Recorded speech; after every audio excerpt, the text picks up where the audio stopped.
1. Vanguard S&P 500 ETF. If I had to build a portfolio from scratch with just $100, this is where I would start. This ETF tracks the S&P 500, which represents the 500 largest companies in the United States. We're talking about companies you already know and use every day. Apple, Microsoft, Amazon, Google.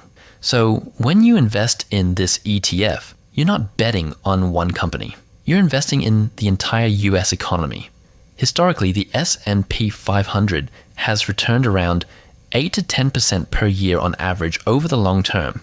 Not every year. Some years go up and some years go down. But over time, it trends upward. That's what makes it powerful. Look at this reference. You could see the annual return percentage each year. It's actually pretty good, with last year being almost 18% return. Why this is my core. If I only had $100, I wouldn't try to be fancy. I would focus on stability, consistency, proven growth. This ETF has decades of performance history, broad diversification, and low fees. It's simple, but extremely effective. I would put $30 into this ETF. So if this is my foundation, the next step is expanding beyond just large companies. Let's look at the total market. 2. Vanguard Total Stock Market ETF. Now, if ETF number 1 was the foundation, this is where we expand the coverage, because while the S&P 500 focuses on the largest companies, it doesn't include everything. That's where this ETF comes in. This ETF tracks the entire US stock market. That means large companies like Apple, Microsoft, mid-sized companies, and small companies. In total, thousands of companies in one investment. Here's something most beginners don't realize. Today's small companies can become tomorrow's giants. Think about companies like Amazon or Tesla. They were once small, unknown companies. So by owning the total market, you don't miss those opportunities compared to just large cap stocks. This ETF gives you more growth potential, broader diversification, and exposure to innovation. It balances out your portfolio. Let's take a look at this reference. In 2025, it had a 17% return. That's also great. Now you might be thinking, wait, doesn't this overlap with the S&P 500? Yes, there is some overlap, but that's okay because VOO equals strongest large companies. VTI equals entire ecosystem. Together, they give you depth plus breadth. I would put $20 into this ETF. So now we've covered the core of the US market and the full US ecosystem. But the world is bigger than just the US. Let's go global next. 3. Vanguard Total International Stock ETF. So far, we've focused only on the United States. But here's the reality. The global economy is much bigger than just one country. That's where this ETF comes in.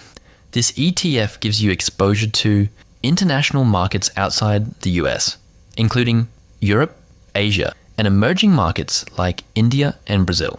Most beginners invest only in the US, but that creates a risk. What if the US market slows down?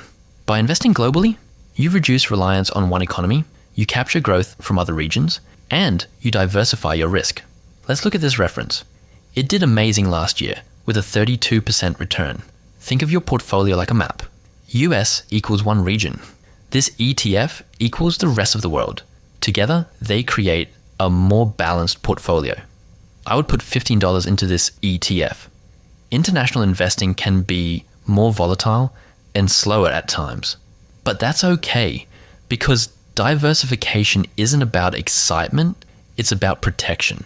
So now we have US large companies, total US market, and global exposure.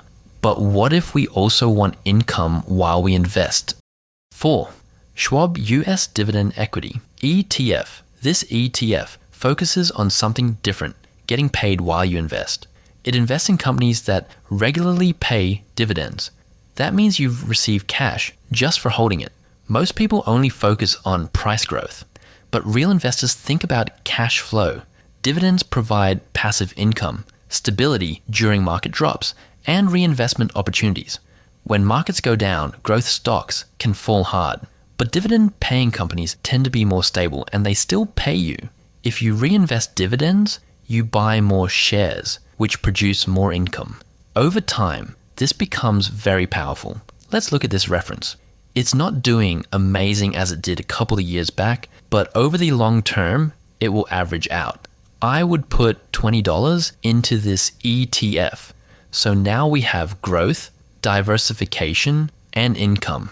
But we're missing one important piece: high growth potential. 5. Invesco QQQ Trust. This is where things get exciting. This ETF focuses on high growth, technology-driven companies. It tracks companies in areas like technology, artificial intelligence, and innovation, including major names like Apple, Microsoft, and Nvidia.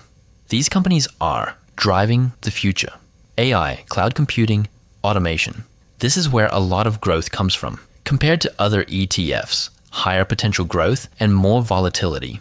This ETF can rise quickly, but also drop faster. Let's take a look at this reference. The return percentage in some years is very high, but can also drop as much too. Think of your portfolio like a team. VOO/VTI leads to stability. VXUS leads to diversification. SCHD leads to income. QQQ leads to growth. I would put $15 into this ETF. This ETF feels exciting, but I don't want to over allocate. I want more diversifications. So now we've built a complete portfolio with just $100. Let's break it all down. My $100 would look like $30 to VOO, $20 to VTI, $15 to VXUS, $20 to SCHD, $15 to QQQ. It's simple, diversified, and balanced. Now here's the real key. If I have a bigger budget than $100, every month I would add more money, $50, or another $100. It's about consistency.